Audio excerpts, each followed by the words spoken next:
Okay, good morning again. And today we are going to continue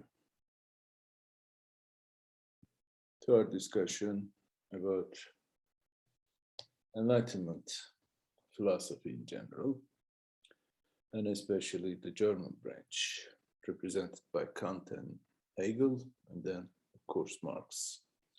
Marx, last time we said, can be seen or as an attempt at reaching a synthesis among the three strands of the Enlightenment thought in general, and the English or the Scottish Enlightenment tradition, which is identified more or less by political economy tradition in general. Of course, there are also some important aspects as well, such as David Hume's philosophy in general, both about freedom, the idea of freedom, and about the epistemology or philosophy of science in general. So British or Scottish Enlightenment is very important for its own right. Also, there are other traditions, the French tradition, which is more radical than the remaining two. And, they are concerned with making society better. The idea of progress is the most, almost important aspect of the French tradition, and they try to progress the society or perfecting the society in general. So even violence could be necessary to do so. The result is the French Revolution, as we know.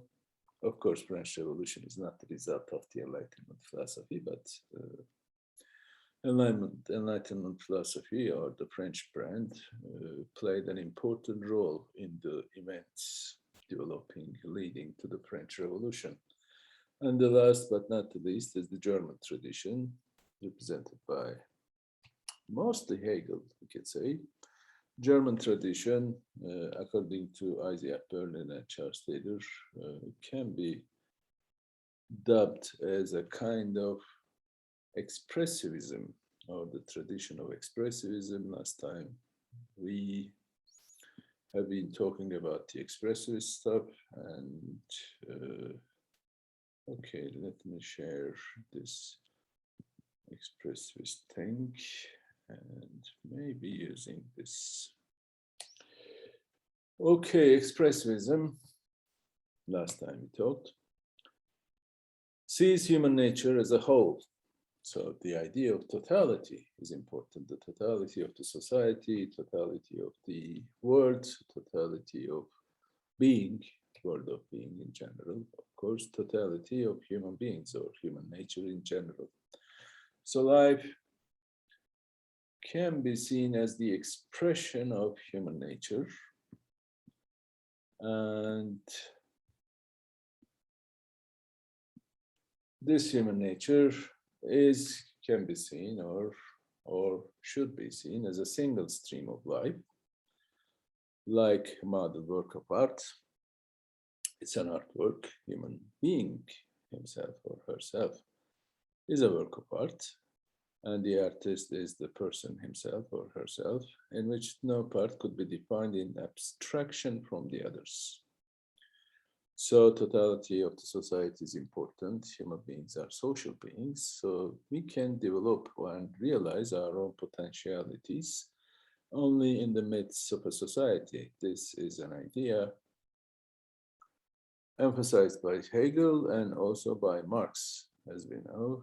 Hegel has this very interesting example about the bondage of the lord and slave, or master and slave dialectics, it's sometimes called. This idea emphasizes the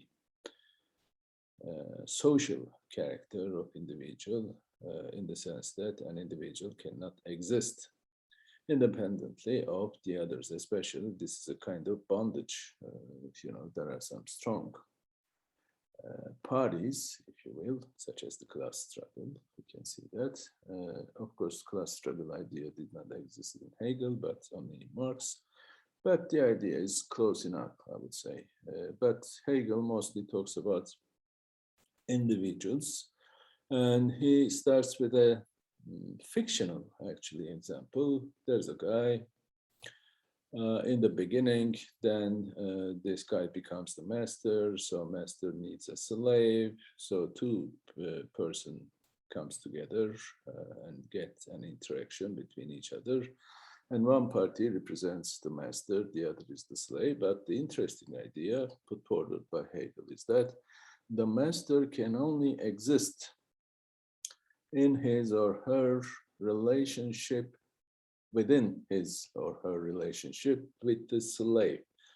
Slave in this relationship has a better position actually to assert itself, because the master requires the slave in order for himself to be realized, in the sense of realization potentialities, of course. But the slave, on the other hand, does not need the master. So this is a kind of story. It's very complicated, but the idea is simple enough. The notion of inter-subjectivity was emphasized by Hegel, and this idea was becoming one of the cornerstones of Marx's idea. Marx said, is reported to say actually, that he was influenced by this Hegelian idea of master-slave dialectics. There's a very good exposition, by the way, about this master and slave dialectics in Barish Parkan's book, Marx. Last time I mentioned, and also you can find it in the syllabus, in the reading list. So it's a very interesting passage. But the idea is simple enough, the notion of intersubjectivity, I said. So the mutual interaction between individuals within a society, and even what Marx would call later as the relations of production, actually refer to this idea. Human beings need each other in order for them to realize their own essences. So we cannot realize our own essences, or even we cannot define ourselves without the other people in the society. Individuals are social beings, or political animal, as Aristotle said some centuries ago. Okay, so this is the idea. Freedom could be achieved within only society through the constant interactions and sometimes dialogue with the society or other people, fellow individuals within the society. So freedom is to be seen as authentic self-expression. You know, we realize ourselves and achieve freedom through the realization of these potentialities we have. So this freedom is to be seen as the authentic self-expression. It's authentic, it's real, it's different from other people. Actually, what we do, we define ourselves as differently from other people in the society, of course, because we are individuals. But at the same time, we can also say that human species in general has also this aspect in their lives. What I mean is that, of course, human history can be seen as this authentic self-expression. So the notion of culture is closely related to this. Actually, this notion of culture is closely again related to Hegelian philosophy after Hegel. There's this hermeneuticist tradition and the idea of the spirit of the time, zeitgeist. And eventually this would evolve to the notion of culture. Culture represents the authenticity, so to speak, of any kind of society. You know, we can talk about Turkish culture, can we? I don't know. German culture, whatever. There are also subcultures, of course. It's a very complicated issue, but still the notion of culture in general, whatever human beings do, both physically or tangibly or intangibly, you know, in terms of mental states. So everything, human beings, can be represented as authentic self-expression, and the whole of these attempts could form what we call culture in general. So anyway, so this expressivist tradition is important in its aspirations or objectives, we can say. You know, it has four demands, as we talked last time. One is the unity of human being as forming an indivisible whole. So these distinctions or dualities, like life against thought, sentience against rationality, knowledge against will, matter against even idea, whatever, is to be rejected. So again, once again, the idea of totality is important. It's important in Hegel. It's also important in Marx. And the notion of freedom, of course, because the whole of Enlightenment project can be represented as an attempt to define and develop and show the way to reach freedom. Human beings are born free. And even Rousseau said this, you know, human beings are born free, but they're everywhere in chains, he also adds. He says he does not know why this should be so, but Marx has an answer to this question. But anyway, in any case, the question is simple enough. Well, not simple enough, but clear enough. The notion of freedom. How can we achieve and protect our freedom as human beings? Communion with human beings, you know, the totality of the society, as the idea of inter-subjectivity is important. And the communion with nature, human beings are foremost natural beings, and we can exist only through constant interactions with nature. Again, Marx's idea of relations of production in some part reveals the importance of the interactions with nature. You know, the relations of production can be seen as constant interactions among individuals within a natural environment, and also constant interactions of individuals with people, human beings, with nature within a social environment. They are one and the same. So the idea of totality, once again.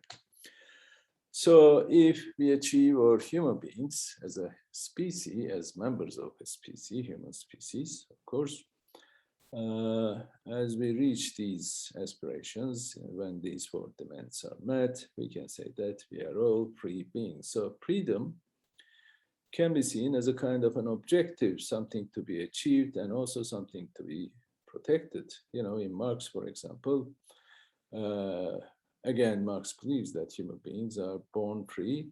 Well, human beings are born with the potentials to become free.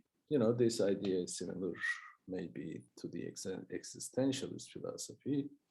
In that existentialist philosophy represented by Sartre, for example, and human beings are seen as to be thrown out in the world. So there's no such thing as human nature or human essence, according to them. Human beings are realizing themselves. So what we call human nature is nothing but human attempts, the totality of human attempts, if you will, to realize themselves so that they can become human beings. Sartre has this famous word, humans are condemned to be free. So freedom can be achieved through our own actions and interactions. So this is the importance of individual. This is clearly an Enlightenment idea. Sartre also follows that, of course.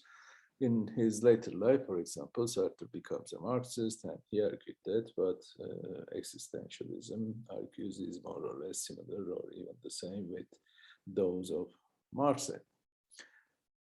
So it's an interesting position. Existentialist philosophy is difficult to understand, of course, but still this idea is important. Human beings are thrown into the world and we are condemned to be free. We are condemned to become human beings. So this is the Aristotelian idea.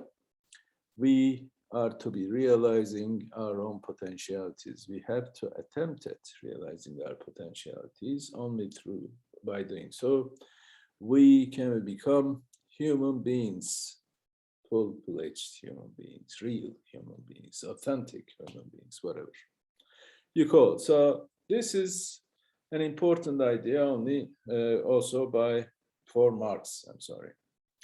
So you all know, I'm sure, this famous 11th thesis on Feuerbach by Marx. It is this, the philosophers so far have only interpreted the word in various ways, but the point is to change it. Last time I said that Marx's whole enterprise can be seen as a critique of both the political economy and the Enlightenment philosophy, of course, in general, and also the reality itself. So the point is not simply to explain or to understand or to interpret the word, how it is, how can we see the word, etc. But the point is also to change it. This is the French idea, basically, right, represented by the revolutionary thought in general. We can change the word. We are obligated to change the world in a better way, to make it a better place, better society. So this is important, changing the word, but if you want to change the word, we should start with the critique, right? Criticizing the word itself and the ideas existing within the word. So this is a very radical philosophy. Marx also said something like this: to be radical is to grasp the things by the root, but the root for human beings are human beings themselves. So this is a very radical and important point. So the idea of the notion of humanity, or human beings as species being, as he calls it, is important, is very important right from the beginning. So this maybe we should talk about. I'm sorry, so this is, I'm sorry, Marx's grave, Highgate Cemetery, I guess. And this guy is Engels, Marx's close friend and comrade, and also inventor of Marxism, according to some. Well, that's another kind of debate, of course. Okay, what am I doing? Okay, so what Marx said. Usually, when we talk about Marx, we are reminded of the view known as historical materialism, or sometimes materialist conception or materialist interpretation of history. Both of these terms, historical materialism and material conception,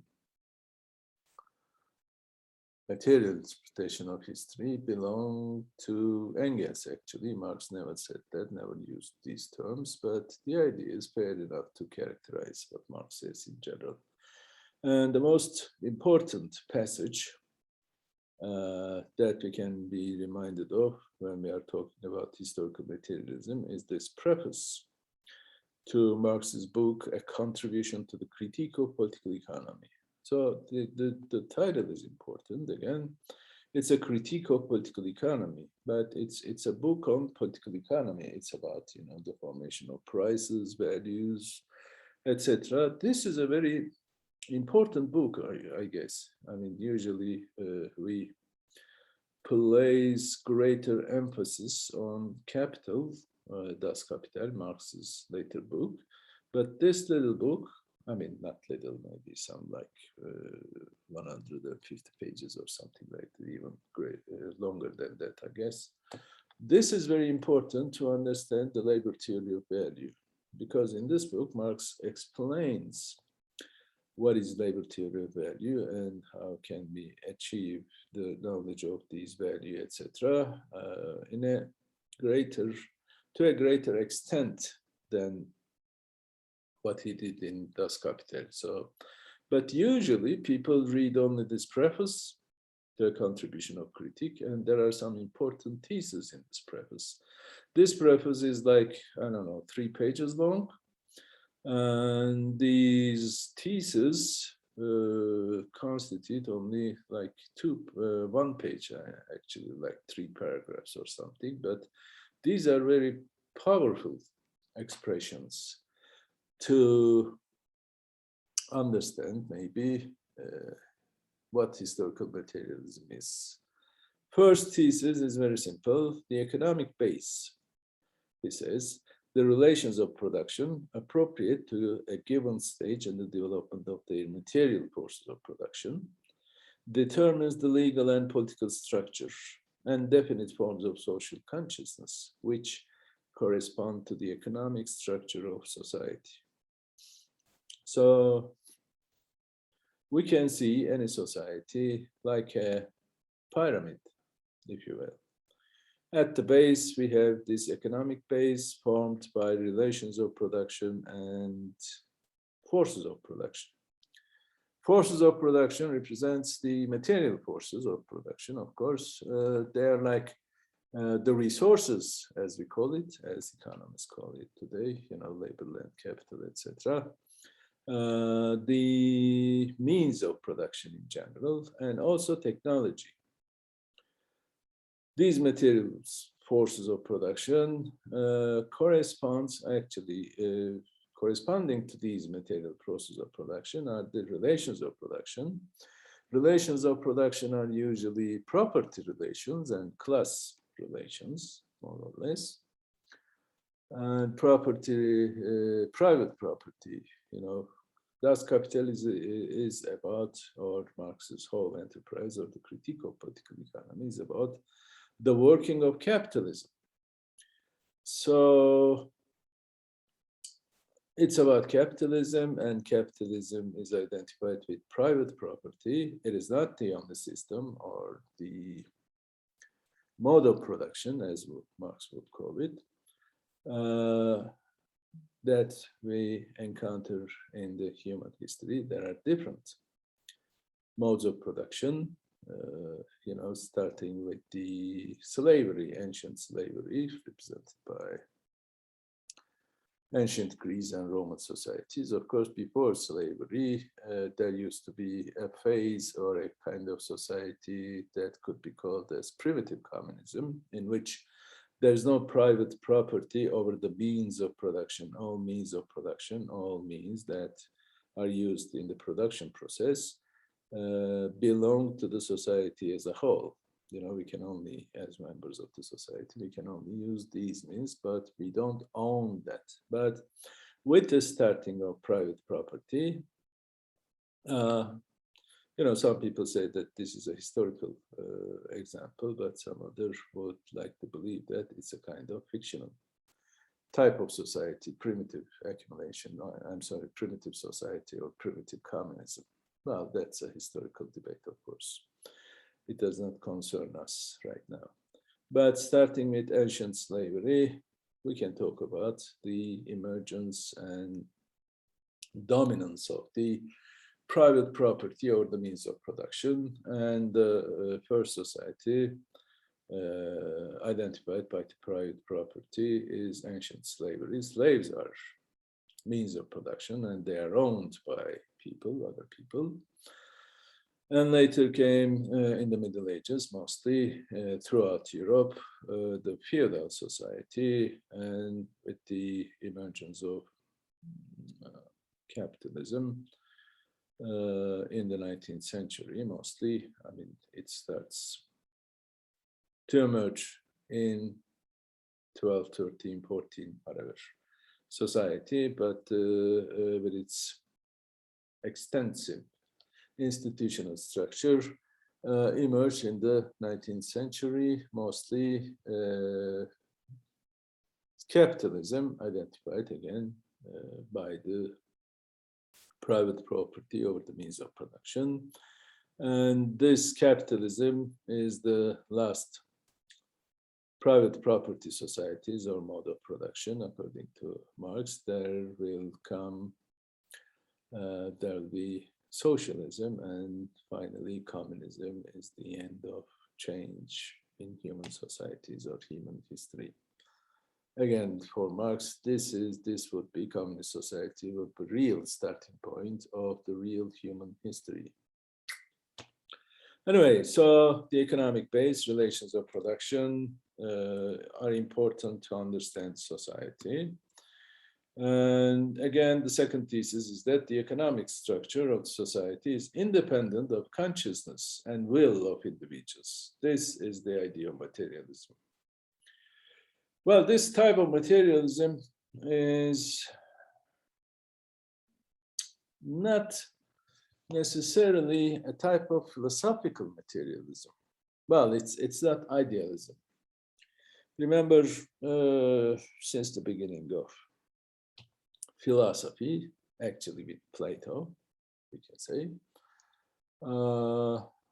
there was this distinction when we see the history of philosophy, this distinction between idealism and materialism. Plato, for example, was idealist. He actually invented, so to speak, idealism. It basically says that everything that exists is an idea or a notion or a thinking or a type of consciousness. And at the other extreme is the materialism. Some people say that Aristotle was a materialist. His philosophy is the union of idealism and materialism, I would say, hylomorphism it's called. But still Aristotle believes that there's no, or he argued that everything that exists in material, but of course it has some forms that define that particular being. Well, it's a complicated thing.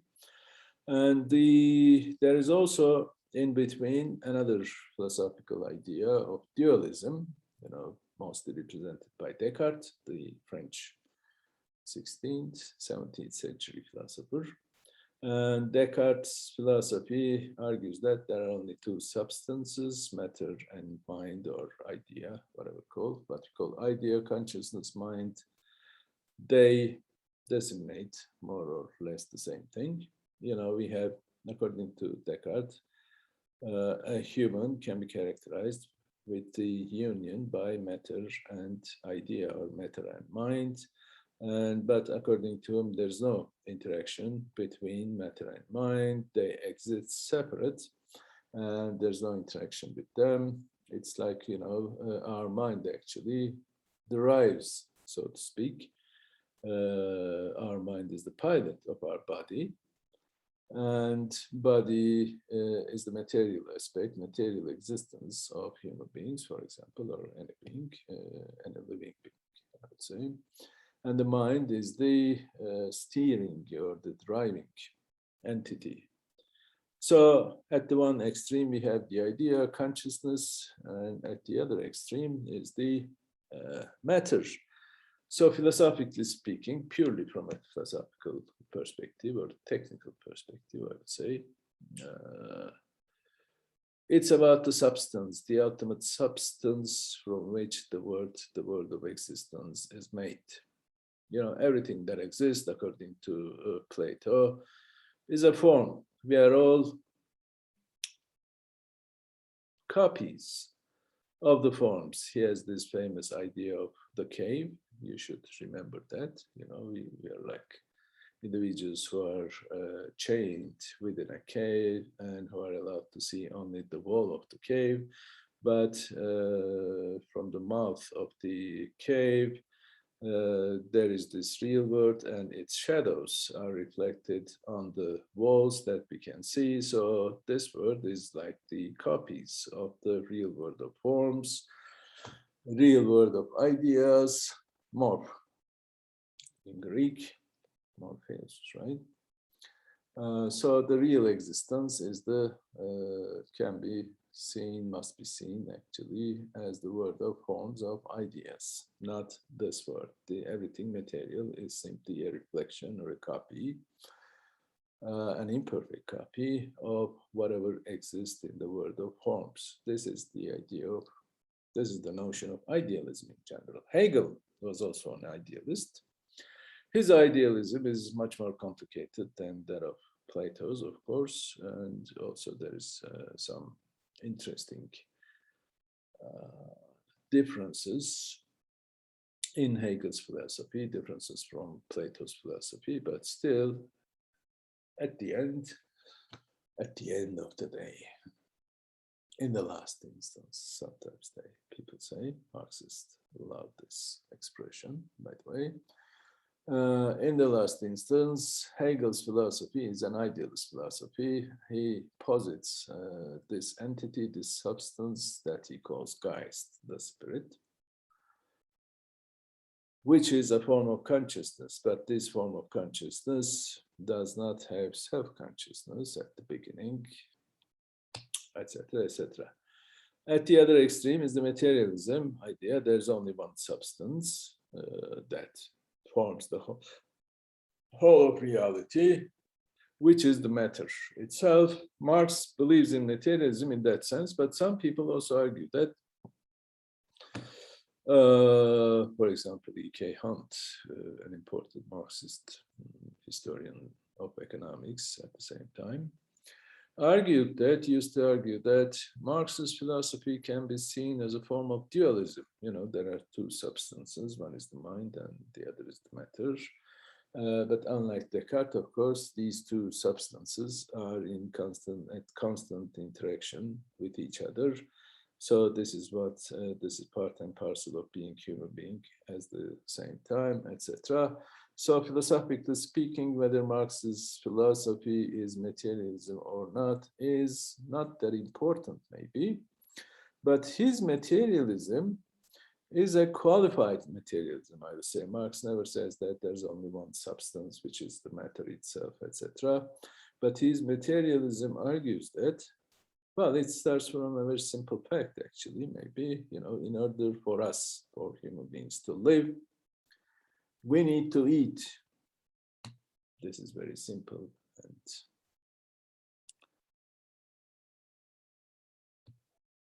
unimportant, so to speak, thing. And if we want to eat, of course, we should produce whatever we eat. And this idea of this notion of production is very important in Marx's ideas. And he says basically, okay, we have to get into constant interaction with nature in order to exist, in order to survive, actually, in general. So this can be seen as a kind of material enterprise, material production process is important. So in that sense, Marx's materialism is a little different from those of the other philosophers, such as Plato and Hegel, etc. So, but still Marx does not believe in idealism. He rejects idealism in general, but still he doesn't engage into these kinds of debates, controversies. Well, maybe this is not right exactly, because Marx's doctoral dissertation is about the philosophies, respective philosophies of Democritus and Epicurus.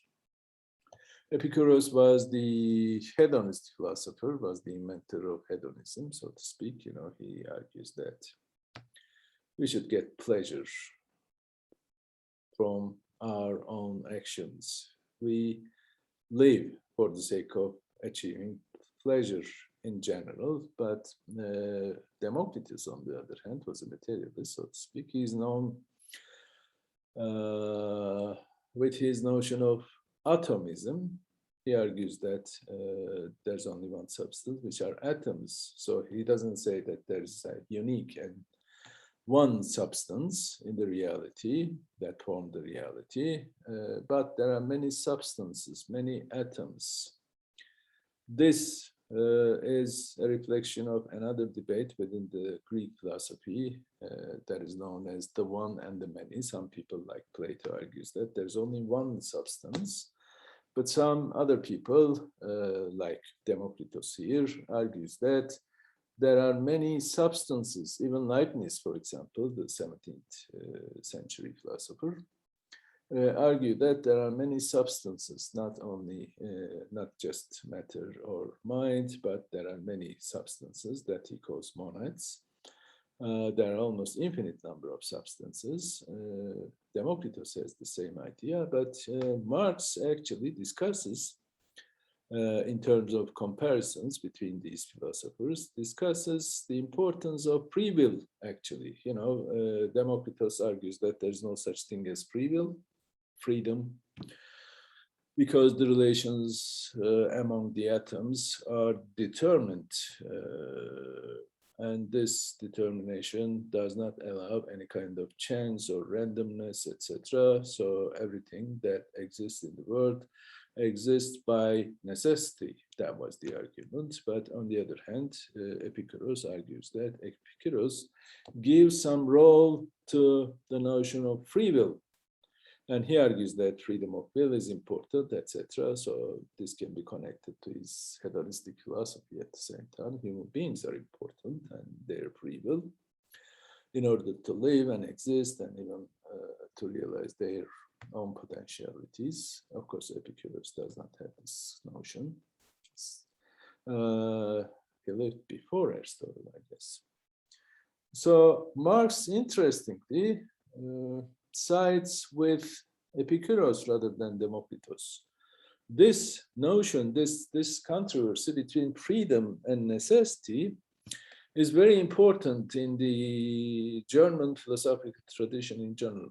For example, according to Hegel, everything that happens by necessity. There's no such thing as chance or free will. Free will is simply a kind of deception, cunning of reason, he says.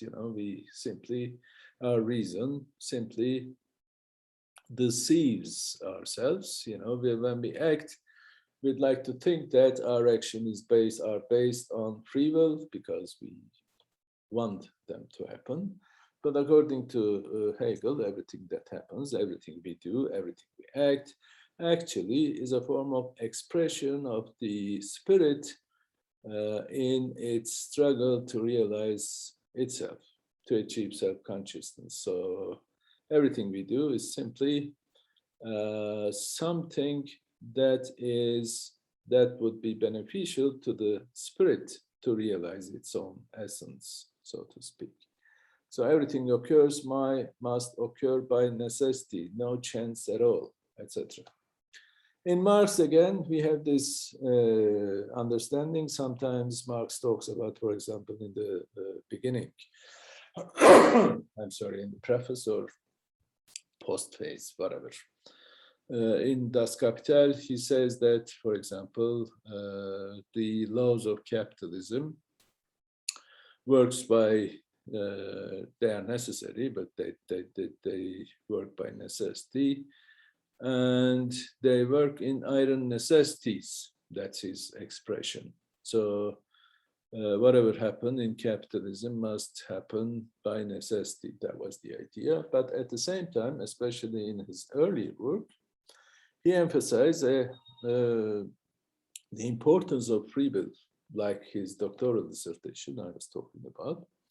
And he emphasizes the importance of free will, and he supports Epicurean philosophy in this regard. Marx does not like the hedonistic aspect of this philosophy, but still he places some emphasis, some importance, attributes some importance to the notion of freedom of will. So this would bring about another issue, another controversy in the Marxian literature, and we are going to talk about it also. But this tension or contradiction between freedom and necessity was one of the most problematic aspects of Marx. I mean, he takes this controversy as a kind of problem, philosophical problem, or problematic, an Althusserlian term maybe, and he tries to explain the working of capitalism and also the working of history by some kind of antinomies, so to speak, contradictions and tensions and struggles. And these struggles, one of the most important struggles, if not the most, is this tension between the freedom of will and necessity. In that regard, for example, he's close to Rousseau. Rousseau said, as I said before, human beings are born free, but they are everywhere in chains. So Marx also believes that we are both free and unfree to speak. There are some different aspects of these ideas, but at the most basic level, we can say that we have the potential to become free, the expressivist aspiration, but unfortunately, our existence may prevent us from being free, as in capitalism, for example. So basically, this tension between freedom of will, free will, the notion of free will, and necessity was, from the very beginning, was an important aspect of Marx's idea as well. Anyway, so Marx again believes in maybe philosophical materialism, or maybe even dealism in the technical sense of the term, philosophically technical sense of the term, maybe. But his materialism, I said, is a qualified type of materialism. And part and parcel of this materialism is the second thesis. It is not the consciousness of men that determines their existence, but their social existence that determines their consciousness. So philosophical materialism also argues that, some of them, of course, some materialist philosophers, or the dualist, accept the reality of mind or consciousness, but they argue that what we call consciousness or thinking or ideas in general or mind is simply dependent upon matter. You may think of this with this kind of example. We have our brains, right? Our brain is the basic organ for thinking, I guess.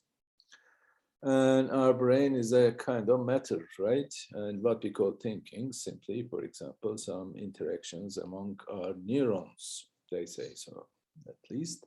So it's a material process, but out of this material process, there emerges what we call thinking. So our own consciousness dependent on matter. This is basically another type of materialism. But, Plato does not say anything like this. He only says, he says that there's only one and only one substance, that is the form or thinking or consciousness. So in that sense, Marx materialism is similar to that kind of materialism, but this is sometimes called epiphenomenalism. One substance, there are two substances, mind and matter. One is dependent on the other. If you say that mind is dependent on the matter, this makes you materialist. Well, not necessarily materialist, but epiphenomenalist, so to speak. This is called double aspect theory sometimes. And the other extreme, the other classification is the idea that what we call matter is simply dependent on mind or consciousness. That's another thing. But in here, again, Marx resembles the materialistic idea. It is not the consciousness, our own consciousness, dependent on material existence. This is what Marx says, actually. Our own material existence is the whole of what we do in order to live. This is the production process, as he calls it, in general. Within the production process, we both produce the means that are necessary for our survival, and also we produce ourselves, so to speak. This is again even existentialist idea, expressist aspiration in general. So here, consciousness is not that important, but social existence is important. Be careful about this social existence. It's social, so these interactions within the society and within the natural environment are important in the form of in emerging the consciousness, maybe. Well, this means basically, but again, in Das Kapital, for example, Marx says, without thinking first, you cannot build anything. So he says something like this. There's a very important difference between an architect and the bee. Bee forms its hive through her instincts, but on the other hand, human beings first conceptualize what they are going to do as an architect, for example, and then tries to build it. So there's a constant, again, interaction between consciousness and material existence. This is not a one-way relationship. And this is very important that we will, again, come to this. The third thesis is that it's a theory about social change. Social change is to be explained by the conflict between forces and relations of production. This is the quote from this preface. At a certain stage of development, the material productive forces of society come into conflict with the existing relations of production, or this merely expresses the same thing in legal terms, with the property relations within the framework of which they have operated hitherto. From forms of development of the productive forces of these relations turn into their fetters, then begins an era of social revolution. So at the material base, economic base, we have two levels, relations of production and material forces of production. And he says, basically, there's a potential conflict and sometimes actual conflict between these two levels, between the forces of production and relations of production. One example is the emergence of capitalism, for example. This is maybe a kind of technological determinist interpretation, but still it may suffice for our purposes. The emergence of capitalism may be seen as dependent upon the rise of the machine in general. There have been many, remember your economic history class, the Industrial Revolution. So Industrial Revolution, of course, does not start capitalism, but still it's an important development in the evolution of capitalism in general, to an extent that after Industrial Revolution, we can talk about a full-fledged capitalism, so to speak. And this existing relations of production, feudal relations of production, aristocracy, landlords who controls the means of production, but the real production process are to be carried out by the bourgeoisie, the owners of factories, etc. So politically speaking, in the English society, for example, British society, not until 1914, if I'm not mistaken, there emerged a democracy in the full sense of the word. What I'm saying is, in the British history, they have two forms of parliaments, maybe, I don't know what they call. One is the House of Lords and the other is the House of Commons. For example, until the end of the 19th century, almost, the political processes were controlled by the House of Lords. So House of Commons have not really political power, but since the beginning of the 20th century, with the reforms, so to speak, and House of Commons became the most important political organ in the British democracies and so forth. So landlords were important in controlling the political processes at that time, especially in Ricardo's time and in Marx's time. They were not that important economically, but politically still they have retaining some political power. So Marx argues that the existing feudal relations of production, came into conflict with the existing material forces, the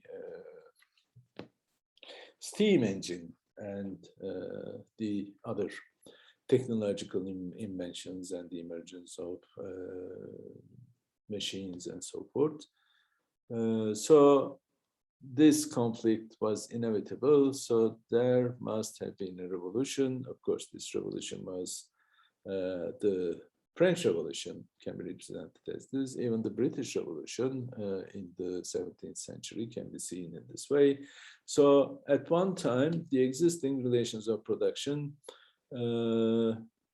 starts preventing the existing society from going or progressing further.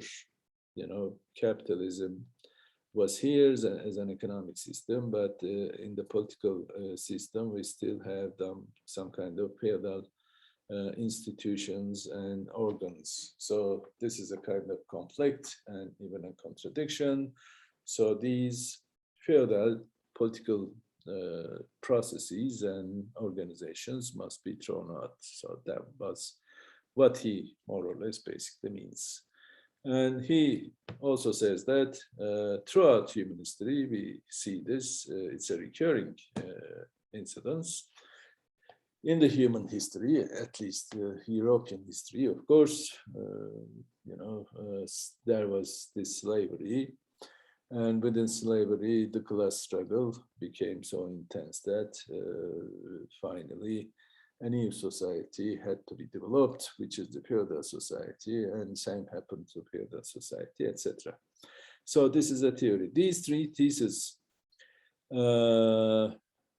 First thesis argues that if you want to understand any kind of society, you should look not at the political organizations or political structure of the society, state political parties, and even some other kind of consciousness, art or science or religion or whatever. These are all superstructure elements.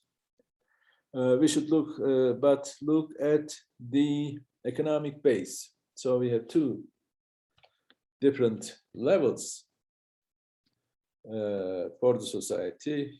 This is a simpler representation of his.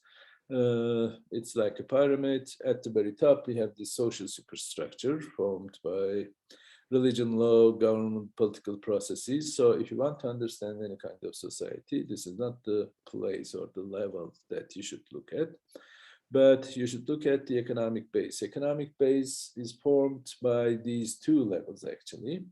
Forces of production and relations of production, but within the economic base, there's a constant interaction and also contradiction between forces of production and relations of production. And whenever these relations of production come into conflict with the forces of production, then came the social revolution. That was the idea, right? So changes in the forces of production are important. That's why I said that this is a kind of technological interpretation of historical change. Technology is important. It's the dominant factor that drives history in general. But within the economic space, at least potentially speaking, there's this constant tensions and even contradiction between relations of production and forces of production. And so that was his idea of historical materialism in general. So if you want to understand any kind of society, you should look at the totality of base and superstructure, and this totality is called as mode of production in general. So mode of production is important, and the mode of production itself can be identified with the economic base formed by relations of production and